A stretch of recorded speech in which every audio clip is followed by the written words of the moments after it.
স্বরাষ্ট্র উপদেষ্টার জাতির কাছে ক্ষমা চেয়ে পদত্যাগ করতে হবে। স্বরাষ্ট্র উপদেষ্টা যিনি আমাদেরকে নিরাপত্তা দিতে সম্পূর্ণভাবে ব্যর্থ। এছাড়া ধর্ষণ সংক্রান্ত বিভিন্ন আইন আছে বাংলাদেশে এখনো বিদ্যমান, যেগুলো বিভিন্ন ক্ষেত্রে দেখা যায় ধর্ষিতার থেকে বেশি ধর্ষককে সহায়তা করতে পারে আদালতে। সেগুলোর একটা সংস্কারের দাবি আমাদের রয়েছে। বিশ্ববিদ্যালয়, বিদ্যালয়, কলেজগুলো এবং কর্মক্ষেত্রে যৌন নিপীড়ন বিরোধী সেল, এটা অবিলম্বে জরুরি। এটা দেখা যায় যে এগুলো নামে এক্সিস্ট করলেও কার্যকরী কোনো কাজ করার কোনো ক্ষমতা থাকে না বা করে না। কর্মক্ষেত্রে যাওয়া ছাড়া তো আসলে উপায় নেই। এটা তো আমরা গত 15 বছর ধরে শিখে আসছি যে যখন কোনো দাবি পূরণ হচ্ছে না, করে আমাদের চেষ্টা করে যাইতেই হবে। এই যে সংকটটা, এই যে প্রত্যেক দিন আমি একটু আগে ফেসবুকে ঢুকেছি, কোন নিউজ পোর্টালের পর নিউজ পোর্টাল, ধর্ষণের পর ধর্ষণের গল্প, নিউজ, তো এগুলো তো চলতে পারে না। যে পরিমাণে ব্যর্থ হয়েছে আমাদের সামরিক বাহিনী বা আইন শৃঙ্খলা বাহিনী বা স্বরাষ্ট্র মন্ত্রণালয়, সেই জায়গা থেকে আসলে তো একটা কর্মসূচি দিয়ে শেষ করে দেওয়া সম্ভব না। যদি আজকে আমাদের এখানে দুপুরের সময় প্রোগ্রাম, মানুষ যদি কমও হয়, কম তো হয় নাই, প্রচুর মানুষ আসছে, এরপরে যদি দাবি না মানে, আমরা ধীরে ধীরে কঠোর থেকে কঠোরতর কর্মসূচি দিয়ে দাবিগুলো মানায় ছাড়বো। এর আগে যে ক্রাইমগুলো ছাত্রলীগ করতো, ওই ক্রাইমগুলো এখনো হইতেছে, অন্যান্য মানুষ করতেছে, কিন্তু আইনের হাত কেন জানি তাদের পর্যন্ত পৌঁছাচ্ছে না। আইনের হাত পকেটের ভিতরে। শাইনি চুলে এখন হবে সব হেয়ারস্টাইল। সিল্কোর দ্বিগুণ শাইনি চুল প্রতিদিন। 5ই আগস্ট পরবর্তী সময়ে আমরা দেখি যে বিভিন্ন ফর্মে নারী নির্যাতনের ঘটনা ঘটেছে এবং চুরি, ডাকাতি, ছিনতাই, হামলা, এই ধরনের ঘটনাগুলো আমরা দেখছি। ফেসবুকে বিভিন্ন ভিডিও আমরা দেখছি। ঢাকার বিভিন্ন এলাকায় আসলে আমরা এগুলো দেখছি। ঢাকার বাইরের কথা তো আসলে আমি বাদই দিলাম।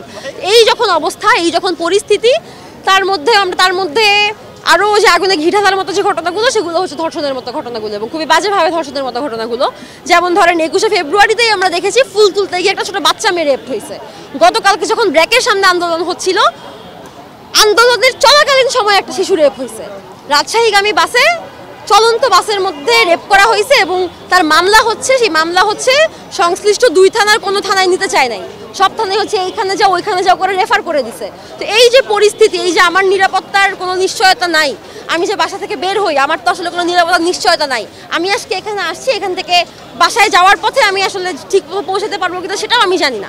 এই যখন পরিস্থিতি, তখন আমরা মনে করছি যে নিজেদের দাবি জানানো অত্যন্ত গুরুত্বপূর্ণ, যে আমরা যে স্বরাষ্ট্র উপদেষ্টা যিনি আমাদেরকে নিরাপত্তা দিতে সম্পূর্ণভাবে ব্যর্থ এবং যিনি আসলে কোনো দায় স্বীকারও করে নাই, এই যে উনি ব্যর্থ, এই দায় স্বীকার করতো না কে? এই দায় স্বীকার করতো না হাসিনা, এই দায় স্বীকার করতো না আগের সরকার।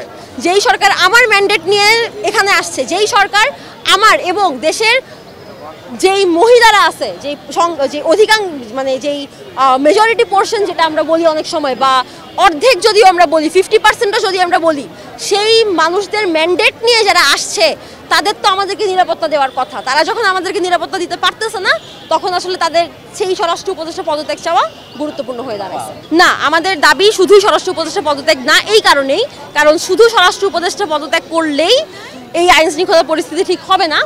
এবং যে রেপ কালচার চলে, যে রেপ কালচারের বিরুদ্ধে আমরা 2020-এও আন্দোলন করছি হাসিনার বিরুদ্ধে, এবং আনফর্চুনেটলি এখনও আন্দোলন করা লাগতেছে,